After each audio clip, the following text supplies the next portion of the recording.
This is Lucy and Susan Letcher, otherwise known as Isis and Jackrabbit, reading from their Appalachian Trail memoir, The Barefoot Sisters, Southbound. In this podcast, they read a section from the beginning of the book. This is Jackrabbit. At Daisy Pond Campsite in Baxter State Park, the official checkpoint for hikers starting the Appalachian Trail in Maine, we slung off our packs on the grass beside the ranger station and knocked on the camouflage green door. A ranger in khakis and a Smokey the Bear hat handed us 2 questionnaires and motioned us to sit in the white plastic armchairs in front of his desk. "You guys through hiking?" We had heard the term before, hiking an entire long-distance trail in one stretch, but all of a sudden it applied to us. Once again, I thought of the impossibly large number of miles to Georgia on the sign atop the mountain. I thought of the impossibly heavy packs sitting outside. I grinned, an expression probably not unlike my sister's wild you-can't-stop-me smile of the day before, and answered in the affirmative. We filled out the surveys, noting our ages, 22 and 25, names and address, our mothers, emergency contacts. For occupation, I put student, for lack of a better idea. There was a space at the bottom of the form for trail name. I knew hikers chose names like CB handles, something to identify themselves in the trail community. My sister wrote Isis in her delicate script, a name she'd earned years earlier on another adventure. I hesitated for a moment and blocked in Jackrabbit in capitals. It was the only nickname that had ever stuck with me, given by a friend in Taekwondo. "You jump like Jackrabbit," he said in a fake Karate Kid accent, and it became the name I used in our impromptu Saturday sparring classes. It seemed only fitting to carry it with me on this journey as a reminder of what I had learned and who I had become. It made me feel strong, invincible in that moment. Susan could have doubts and second thoughts, but Jackrabbit was through hiking the Appalachian Trail. The ranger asked about our plans and our previous wilderness experience. He seemed satisfied with our tales of adventure growing up in the Maine woods and exploring the seashore and lakes. We showed him the med kit, emergency blankets, 12 days rations. He took the questionnaires and entered our names in a large book. As we left Daisy Pond, he came out on the lawn and wished us luck. "I don't say this to many people, but I think you've got what it takes to make it. You guys know what you're doing out there. Just keep your heads about you. Keep putting one foot in front of the other. It's about all you got to do." We thanked him and turned to go. "Hey, you guys going barefoot?" We turned and nodded. "As long as it's comfortable," Isis said. "As long as it's fun," I added. I thought the ranger was about to retract his confidence in our ability and sanity, but he smiled. "There are a few that do that. I don't know how. Well, if it works for you, more power to you."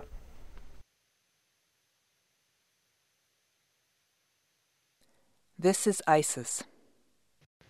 Enthusiasm carried me 4 or 5 miles past Daisy Pond, and then the 55 pounds in my pack caught up with me. After a snack break, Jackrabbit got up first and started walking. I struggled to keep up with her, half running, feeling as though I couldn't breathe properly. It seemed that she never looked back to see if I was behind her. We'd planned to hike 14 miles that day, all the way to Herd Brook Lean-To. I was pretty sure I wouldn't make it.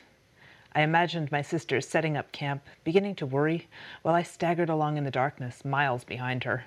This thought brought an enormous wave of self-pity washing over me. I started to cry. Not a good idea. Crying made my already labored breathing 10 times more difficult.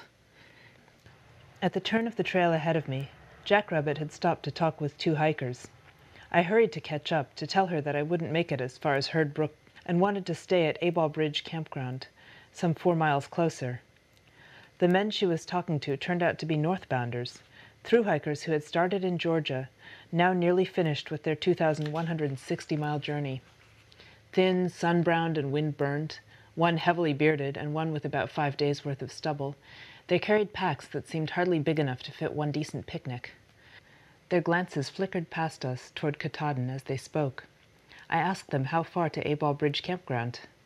"Aball Bridge? You're almost there," the bearded one answered. My shoulders slumped with relief, as far as they could in the complex interlacing of pack straps. I stared hard at the bend in the trail ahead of us, hoping to see the corner of a building through the trees. "Yeah," said the other. "It's only a mile and a half, I'd say." They wished us a good hike and were gone, vanishing into the forest as easily as deer. A whole mile? Maybe even a mile and a half to go? Suddenly, the belt of my pack felt like a circle of fire around my hips. The black flies and mosquitoes that had been swarming around us all day became a furious humming in my head. I sat down in the middle of the trail. "It would be easier to hike if you'd stop crying," Jackrabbit said. I started to sob. With a sigh, she sat down beside me. She opened her water bottle and offered me a drink. I refused to take my head net off. I drank through the mosquito netting. After 10 minutes of patient persuasion, Jackrabbit convinced me to lift the net up far enough to eat a few bites of an energy bar. Then she pulled me to my feet.